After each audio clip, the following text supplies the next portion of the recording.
اچھا چلو میں کر لیتا ہوں. آپ کا سوال ایسا تھا کہ گورنمنٹ نے مصیبت ڈال دی تھی. مصیبت نہیں ہے، کیونکہ یہ جو اپلوڈ کرتے، اب آپ خاموش رہو، یہ جو ہم اپلوڈ کرتے ہیں تمام ڈاکیومنٹ، یہ اب کسی دفتر میں نہیں رہتے، یہ سیدھے اسپیس میں جاتے ہیں، ایک جگہ محفوظ ہو جاتے ہیں. جیسے عمل نامے ہمارے اوپر محفوظ ہوتے ہیں نا، اس طریقے سے یہ سارے ڈاکیومنٹ جو بھی ہم ڈالیں گے وہ، اور یہ ڈاکیومنٹ ہے کیا چیز، یہ اللہ کا جو وقف ہے، اللہ کے نام پہ ہماری قوم نے جو دے دیا ہے، یہ وہ اس کا ثبوت ہے، اس کا عمل نامہ ہے جس نے بھی دیا. اور ہم متولیان جو ہے وہ اس کے حفاظت کے ذمہ دار ہیں، یعنی ہم اس کو سنبھالتے ہیں ڈاکیومنٹ کے ساتھ. اب یہ ڈاکیومنٹ بھی حکومت نے جو کیا وہ برابر کیا کہ چلو اوپر بھیج دو.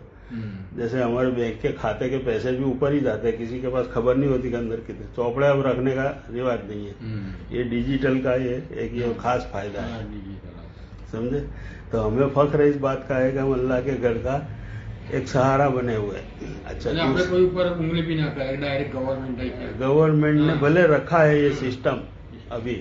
اب گورنمنٹ کو بھی میں پہلے بھی بولتا ہوں، جب بھی میں وقف بورڈ میں جو بھی ڈسکس کرتا ہوں تو میں یہی بولتا ہوں کہ یہ تمہارا مالکانہ حق نہیں ہے، یہ تو نہیں ہے، تمہاری اتھارٹی اس کو سنبھالنے کی. جیسے کہ وہ علمدرا میں ہے نا کہ اصحاب فیل کیوں آئے، اور اصحاب فیل پہ کنکڑ کیوں پڑے، وہ کعبہ ڈھانے گیا تھا، اللہ کا گھر کو توڑنے گیا تھا، تو اوپر سے کنکریاں آئی. اگر تم بھی ایسی نیت رکھو گے یہ کام کرنے کے بعد کہ چلو ہم نے سب کا ریکارڈ لے لیا ہے اور سب کو ہم لوٹ رہے ہیں، تو تم پر بھی عذاب آ سکتا ہے. تو ہم تو بشارت اس لیے دیتے ہیں اپنے لوگوں کو کہ جس نے ابھی بھی وقف کیا، اور جتنی مسجدیں، درگاہیں، قبرستان، جو جہاں بھی خدمت کر رہا ہے متولیان، وہ بہت اچھے ہیں، اللہ کے لیے کر رہا ہے اور اللہ کی زمین پہ کر رہا ہے. سمجھے. تو یہ ایک سب سے بڑی بات ہے کہ ہمیں فخر ہونا چاہیے کہ ہم اللہ کے دربار کا ایک ذریعہ بنے ہوئے ہیں. سمجھے. یہ سب کے لیے وہ مجاور ہے، وہ کیا ہے کہ اللہ سب قبرہ تو سب جگہ درگاہ نہیں بن سکتی، لیکن وہ اندر دفن ہے، وہ اللہ کے نزدیک کچھ محبوب ہوں گے تو 500 سال کے 400 سال بعد بھی اس کو حفاظت کرنے والا کوئی مجاور تیار بیٹھا ہے. اس کا مطلب کہ وہ سونے والا اللہ کا ولی ہے. اسی طرح قبرستان بھی جو ہے وہ وقف ہے. قبرستان پہ ہر مسلمان بندہ دفن ہوتا ہے، برابر. ہم اس لیے دفن نہیں ہوتے کہ ہمارا جسم مٹی سے آیا نہ مٹی میں مل جائے، بلکہ اللہ تعالیٰ نے قبر کو جنت کا باغ بنایا.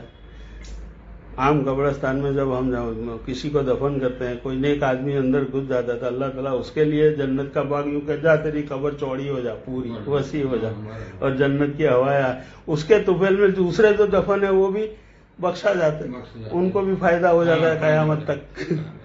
تو ہم ایسی بشارت دیتے ہیں. اللہ کے نبی صلی اللہ علیہ وسلم نے بشیر بھی کہا اور ڈرانے والا بھی کہا. سمجھے. شکریہ. انشاءاللہ اس بات کو دھیان رکھنا سبھی حضرات جو میری بات سنتے ہیں، کہ ہم فخر ہے کہ ہم آج امید پورٹل آیا ہے، اور ہمیں فخر ہے کہ ہمارے یہ ڈاکیومنٹ اعمال نامے کی طرح اوپر چلے جاتے ہیں. جو کھولے گا، جو اگر اس کو اس نیت سے کھولتا ہے کہ ہم مالک ہیں، یا ہمیں ان سے ٹیکس لگا کے لوٹنا ہے، یا اس کو ہمارا قبضہ کرنا ہے، تو یہ خطرے میں پڑنے والا ہے. شکریہ.